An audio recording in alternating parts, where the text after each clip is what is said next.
자, 3학년 여러분, 오늘은 우리 육과에서 마무리하지 못한 4개의 고사성어를 배우는 시간을 갖도록 하겠습니다. 첫 번째는 어부지리, 두 번째는 조삼모사, 세 번째는 계란유골, 네 번째는 오십보, 백보. 자, 요 4가지 고사성어, 3개는 4자로 된 사자성어, 마지막에는 5자로 된 오자성어이죠. 자, 그러면 여러분의 그 이해를 돕기 위해서 우리 한자를 하나 둘씩 써보도록 할게요. 자, 맨 처음에 어자예요. 자, 요 물숫자가 없는 요 한자는 물고기 어지요. 그런데 물숫자 3가지가 포함되면 요거는 물고기 어가 아니라 고기 잡을 어가 돼요. 고기 잡으러. 자, 그 다음에 아버지 부자는 선생님이 이전에 설명했죠. 회초리를 든 손. 자, 그래서 이건 아비 부자가 됩니다. 자, 그 다음에 요 지자에다 동그라미 치고 별표 할게요. 자, 요 지자는 어조사진데, 어조사라는 말은 뭐냐면 다른 말을 말씀어 도와줄 조자예요. 다른 말을 도와주는 말을 어조사라고 그래요. 그러니까 자체 중요한 뜻을 고기를 잡다, 아버지, 이익이라는 뜻이 없고 그냥 여러분 쉽게 생각해서 영어의 전치사라고 생각하면 돼요. 뭐뭐의, 뭐뭐에게까지, 의로, 뭐뭐 때문에 이러한 것들 있죠? 그러한 뜻을 가진 한자를 어조사라고 얘기해요. 요 지자는 대표적인 어조사인데 어떠한 뜻을 갖고 있냐면 뭐뭇의, 뭐뭇하는의 뜻을 가지고 있어요. 뭐뭐하는.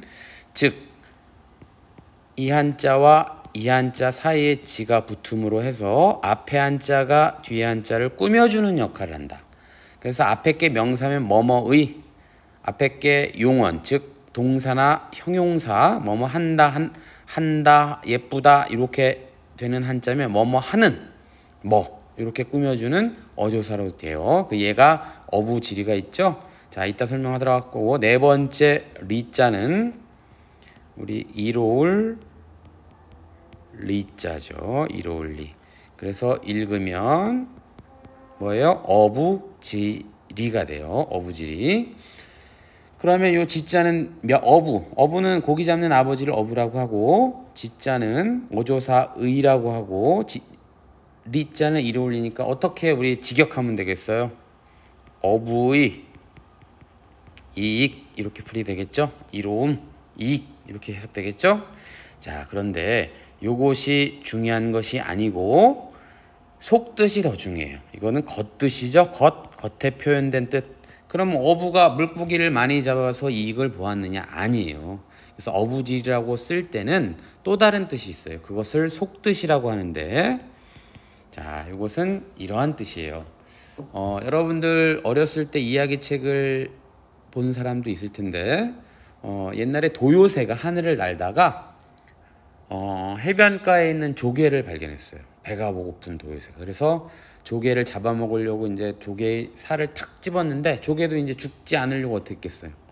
그 딱딱한 그 뚜껑으로 탁 닫았겠지. 그러니까 부리가 탁 낀 거야, 조개에. 그래서 서로 낑낑거리고 있으니까 지나가던 어부가 요놈들 봐라 하면서 조개도 잡고 새도 잡아서 조개도 잡아먹고 새도 잡아먹었다. 그래서 어부지리라는 이야기가 나온 거예요. 그래서 어부지리의 속뜻은 둘 간의 다툼으로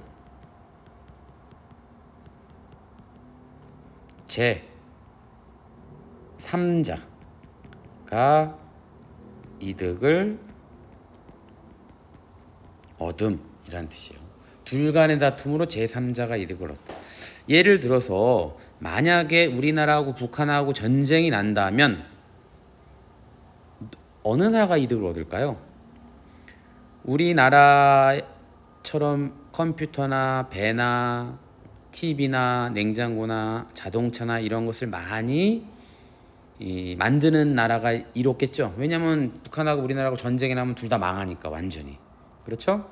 그래서 그 생산 시설이나 이게 다 하게 됐기 때문에 우리가 팔던 컴퓨터, 자동차, 배 이런 것, 반도체 이런 것들을 만드는 나라가 아마 이익을 얻을 거예요. 그런 경우에 우리 어부질이라고 해요. 그래서 둘 간의 다툼, 누군가 둘이 싸울 때 그 둘 간의 싸움으로 인해서 그것을 바라보고 있는 제3자가 이득을 얻는 경우 우리는 그것을 뭐라고 한다? 어부지리. 겉뜻은 어부의 이익이지만 속뜻은 둘 간의 다툼으로 제3자가 이득을 얻음이라는 뜻으로 사용되는 고사성어입니다. 자, 두 번째 고사성어를 볼게요. 자, 이 조자는 아침 조자예요. 아침조. 그다음에 모자는 저녁 모자예요. 삼자와 사자, 이거는 넷 사자고 이건 삼자죠. 1, 2, 3. 자, 그래서 읽으면 조삼모사. 굉장히 많이 쓰이는 사자성어예요. 조삼모사. 아침조, 저녁모예요. 자, 이 이야기는 또 겉뜻을 보면 우리가 그 의미를 알 수가 없어요. 아침에 3개, 저녁에 4개. 이게 무슨 뜻이야? 잘 모르죠? 그래서 속뜻을 알아봐야 돼요. 요것도 스토리가 있어요. 이 조삼모사라는 말은 뭐냐면은 옛날에 그 송나라에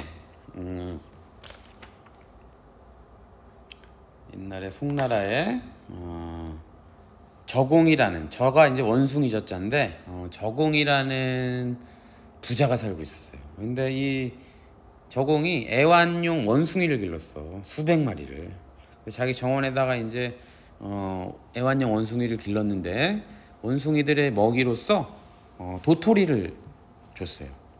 그래서 아침에 도토리 4개, 저녁에 도토리 4개. 그래서 하루에 총 8개의 도토리를 줬어요. 8개. 아침에 4개, 저녁에 4개. 그런데 저공이 이제 사업이 좀 안 돼서 형편이 좀 어려워졌어요. 그래서 원숭이들한테 이렇게 얘기했어요. 애들아, 모아놓고, 물론 이제 이것은 이야기니까 원숭이하고 뭐 사람하고 얘기하진 않았겠죠. 애들아, 내가 사업이 잘 안 되니까 아침에 너희들에게 3개 주고 저녁에 4개 주겠다. 이렇게 이야기했더니 원숭이들이 이제 난리가 난 거야. 왜냐하면 아침에 4개를 받다가 아침에 3개를 받으니까 하나가 줄었죠. 그러니까 이제 화가 나서 막 데모를 한 거야. 그래서 주인 나쁘다 하면서 막 욕도 하고, 어떻게 우리한테 먹이 하나 주시느냐. 그래서 이제 막 난리가 났는데 이때 저공이 순간적으로 꾀를 내서 알았어 하면서 플러스 하나를 더 주었어요. 지금 3개를 나눠준 상태. 하나, 알았어, 너희들에게 아침에 4개를 줄게. 그 대신 저녁에 몇 개를 먹어? 3개를 먹어라. 그러니까 총 7개를 주는 거죠.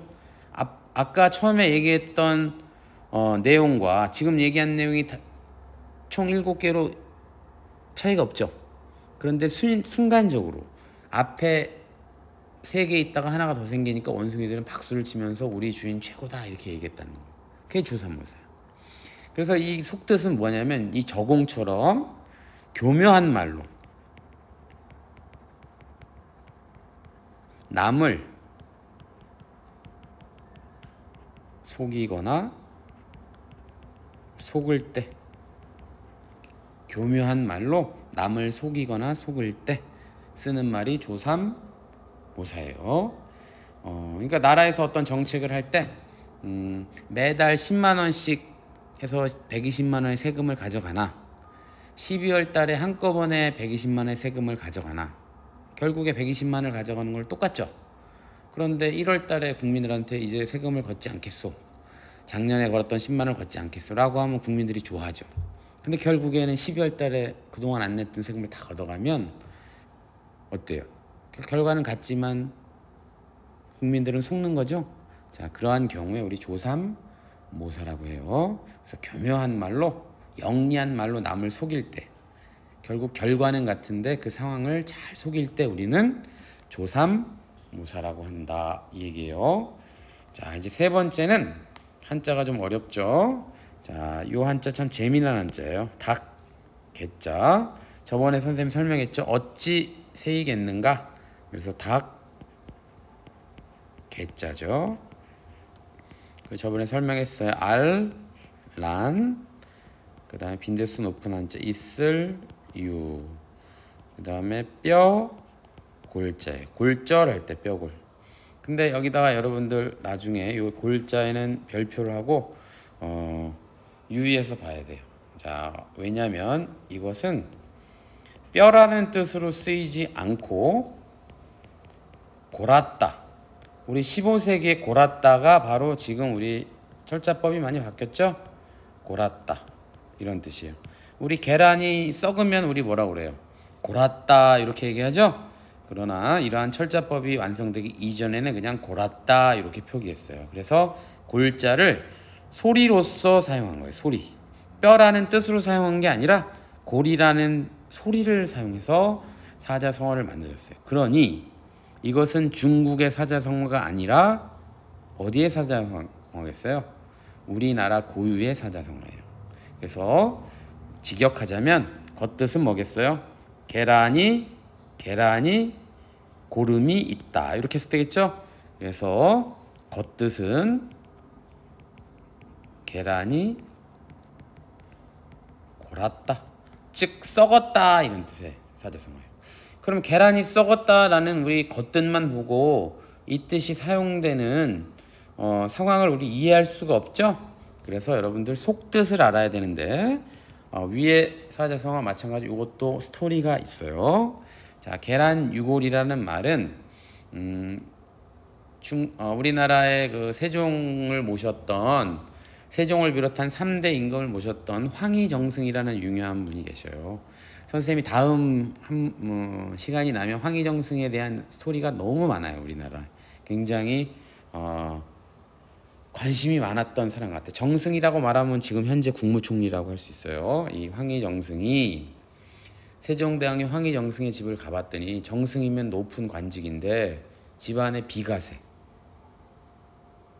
그리고 험한 초가집에서 살고 있어. 그래서 세종대왕이 이렇게 일국의 높은 벼슬아치가 이렇게 청렴결박하게 살고 있으니 내가 새로운 집을 져서 황희에게 주겠노라 라고 황희에게 얘기했어요.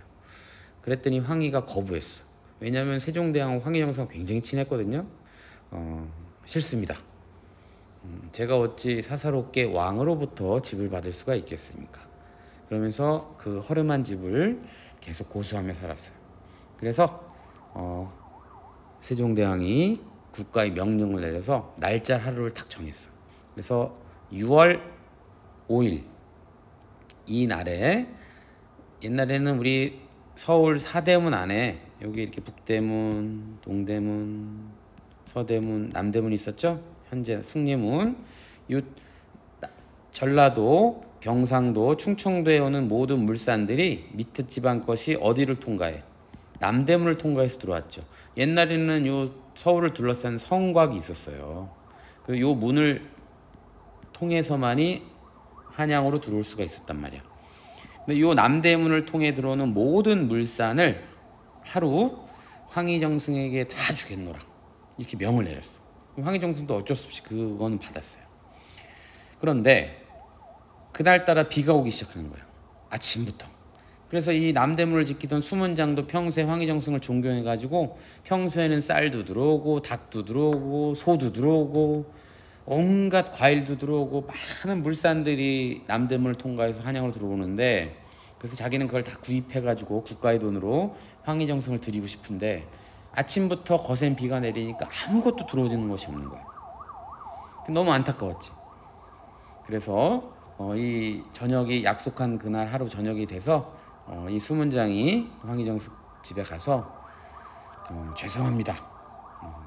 지금 들어온 것이 하나도 없습니다. 라고 얘기하면서 부끄럽게 하나를 딱 꺼냈는데 그게 뭐냐면 달걀 꾸러미였어요. 달걀 꾸러미. 이 수문장이 거의 이 끝나갈 때쯤 저쪽에서 노인 하나가 이렇게 들어오더니 달걀 한 꾸러미, 10개 된 달걀 한 꾸러미를 집에 싸가지고 들어오는 거야. 수문장이 야 이거라도 하나 건졌구나 하면서 그걸 들고 온 거예요. 이거라도 하나 건졌구나 하면서 들어온 거야. 그래서 황희정 선생한테 부끄럽게 내어놓으면서 이거밖에 없습니다 라고 굉장히 미안해했어요. 그랬더니 황희정 선생이 껄껄껄 웃으면서 야 내 운이 그런 걸 어떻겠나 하면서 이제 돌려보내요. 그래서 이제 그거를 하녀한테 줬더니 하녀가 이제 그거를 먹어야 되잖아요. 그래서 알을 톡 깼더니 그 계란이 뭐 했다? 골아 있다, 썩어 있다 이런 얘기야. 그러니까 이게 무슨 얘기냐면 운이 좋지 않은 사람은 끝까지 운이 안 좋다 이런 뜻이야. 그래서 운이 나쁜 사람은